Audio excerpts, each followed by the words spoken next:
Hi, my name is Jessica Johnston. I work in the academic support services at the college and oversee our Saints Learning Commons. This video is about creating a template for your semester, a template that's going to set you up for success.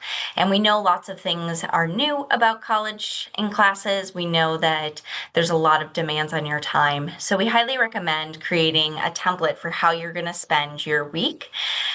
We know every week's going to be slightly different, but through this activity, you can create a game plan for how you're going to spend your time this semester.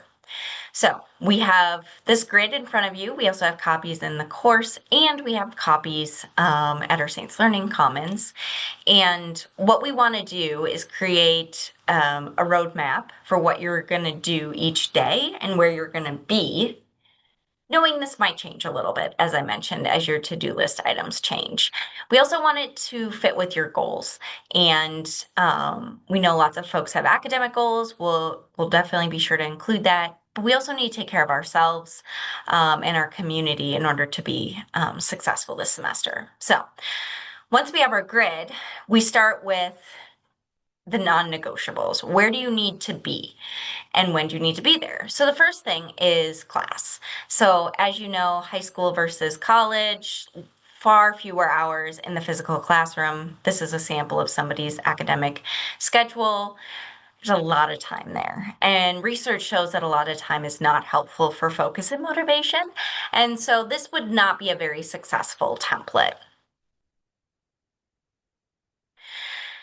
Especially because there's only class time listed, and we know from research that students need to spend time outside of class to be successful in their classes. Now, it will change depending on the course.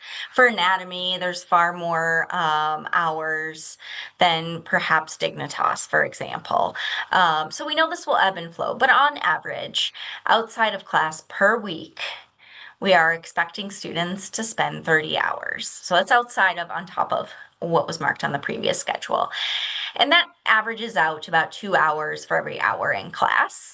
And again, keeping in mind the first week isn't probably going to have as much as finals week. So this is an average. This is a template. That's what we're doing today. We're creating a grid for success. So that equals out to this math: 168 hours a week, 56 hours sleeping, giving you 8 hours, 15 hours in class, 30 hours studying, reading, etc.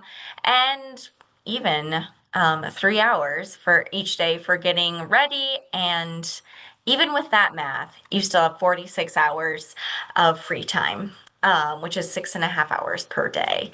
And we want you to be engaging in lots of opportunities in that time here at the college. So to map that out and make that most likely to happen, we have filled out a sample grid here on the screen, and let me just chat through how we made this. So number one, non-negotiables: class, meeting, work. I have to be there. And then creating boundaries for your day. So thinking about when do I need to wake up to be able to learn for my 8 a.m.? It's probably not 7:45. Let's set up an ideal world where you got up at 7 and then work backwards. What time do I need to go to bed? I recommend a consistent, I need to be in bed by X time, and sticking to that and waking up at a consistent time that your body will help you. This will help your body kind of coordinate your sleep, and which is also very important for learning. So don't skimp over the sleep. It's important. And then mapping out 4.5 hours a day, it averages out to study.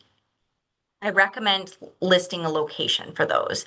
Everything else on the schedule has a location, so make sure you have a location so that when you're tired and you don't actually want to go study, you don't have to think about where should I study. That's a decision you made way when you made this grid, right? I'm going to study in this location. Sure, if a friend's like, let's go over to this place, great, cool.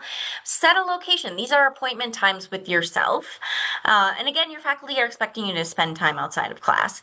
And it's easier to not do something that's scheduled than to add something in. So if there's no homework, you don't have any tests, you legitimately have nothing that you can work on, fine, go play video games, whatever it may be, but it's harder to make that plan for video games and then be like, I need to study. That's a little harder. So let's map it out. Let's make an expectation for how you're going to spend your time through this schedule.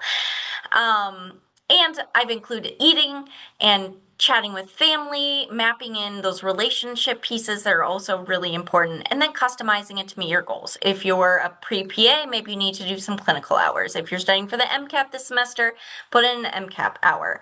This, of course, is going to change week to week, but you've got a general template grid that you can work off of, and it's meeting your goals of doing academics, staying at the college, working on yourself through your exercise, staying healthy, balance.